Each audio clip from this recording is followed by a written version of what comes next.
The last of the 3 critical tank features is inhibit enemy movement. And these are the options you're going to get from these base classes up through level 4. So you've got the grapple, which everyone can do. That's just anyone who can make an unarmed strike can grapple.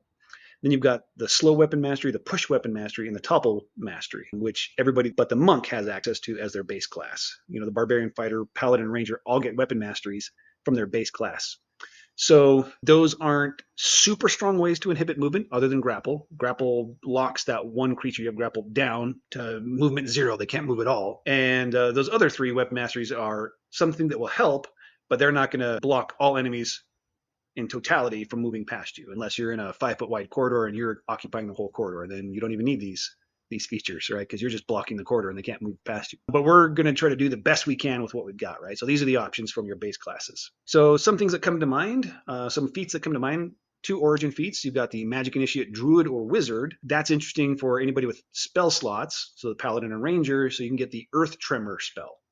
Earth Tremor causes a little bit of damage. That's not really why we're taking it, but it turns the area within 5 feet of you into difficult terrain more or less permanently, unless somebody spends time clearing it, and it takes a lot of time, like a minute to clear 1 5-foot square. And difficult terrain makes them spend double movement to move the same amount of movement past you. So that's a 15-foot diameter area of difficult terrain around you. And if they're trying to move past you, they've got to go through 3 spaces of it now, right? But instead of costing 15 feet of movement to move 3 spaces, it's going to cost them 30 feet of movement to move 3 spaces, which for most creatures is all of their movement. So if you throw that down and they don't have any other way, maybe you're in a 15-foot wide corridor, right? So you yourself aren't blocking the whole corridor, but with Earth Tremor, you're creating difficult terrain throughout the whole width of the corridor. Now they actually can't get past you, right? With 30 feet of movement, they're going to get to just the adjacent square behind you, which is still within your threat range, right? In certain scenarios, Earth Tremor can be a decent way of inhibiting enemy movement. It's not great. I've tried it on a tank build and it was hard to pull off, especially since in that campaign we were in primarily really open spaces. That was a homebrew campaign. The other interesting things from Magic Initiate is if you take the Druid version, you can get Thorn Whip. So sometimes enemies do get past you, and now your ally is threatened, and you can use Thorn Whip to grab that enemy, pull him back to you. Now, for a lot of builds, it's hard to make that useful because you need something like either Sentinel, right? Because they're next to you, and then on their turn, if they're going to try to move away again, now use Sentinel and try to stop them, make a Sentinel attack and stop them before they get away. Or if you're the monk and you use Thorn Whip, you can use your action to cast Thorn Whip, pull them next to you, and then you still have your bonus action, and monks have martial arts to always just be able to make 1 unarmed strike whenever they want as their bonus action. So you could Thorn Whip them next to you and then unarmed strike to grapple them, and now they can't get away. Or if they are a particularly difficult enemy, you can Flurry of Blows and make 2 attacks with your unarmed strike, with your bonus action to unarmed strike twice and grapple them twice, or at least have 2 chances to grapple them. But if you hit them twice, you've now got them double grappled, and as I explained before, they can't break that. It takes 2 actions to break both of those grapples.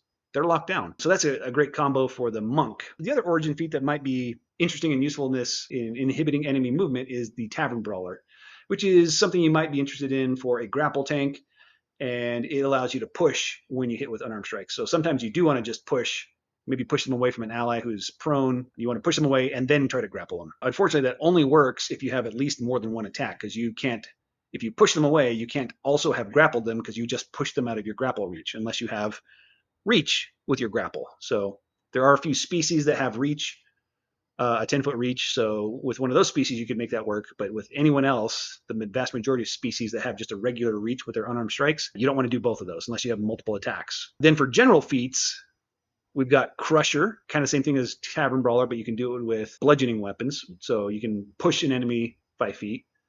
Then you have Sentinel, which I've talked about before, and we're going to talk about it, a few times. That can completely stop an enemy's movement once per round. You get 1 reaction, you can use your Sentinel, and if you hit with it with your Sentinel opportunity attack, you're going to lock them down. They have 0 movement. They're done moving that turn, so they can't get past you at all. Slasher is another option.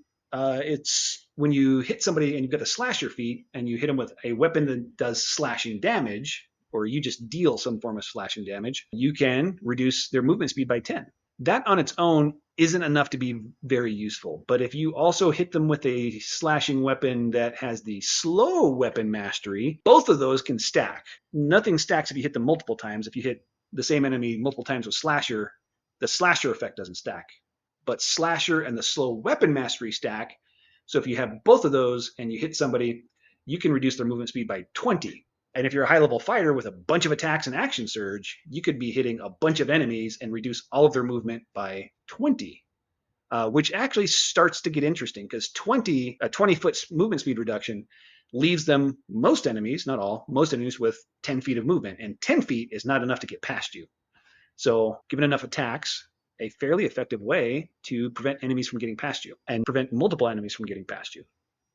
Then you have the Weapon Master feat, which frankly only the Monk would consider, because the Monk is the only of these tank classes that I'm considering for this video that doesn't already get Weapon Mastery as part of the base class. So, you might consider this as a Monk just so you can get some sort of push, slow, or topple effect. But like with both of the other tanking features that you need to do your job well, these are not all equal. So you only get one general feat at level 4 for almost all of the builds. You should be taking Sentinel, right? It's only going to work on one enemy, but it does completely lock down that one enemy. And it doesn't matter if they've got 30 feet of movement or 80, you lock them down to 0. So if you can only pick one, which is what we got right now, you should get Sentinel.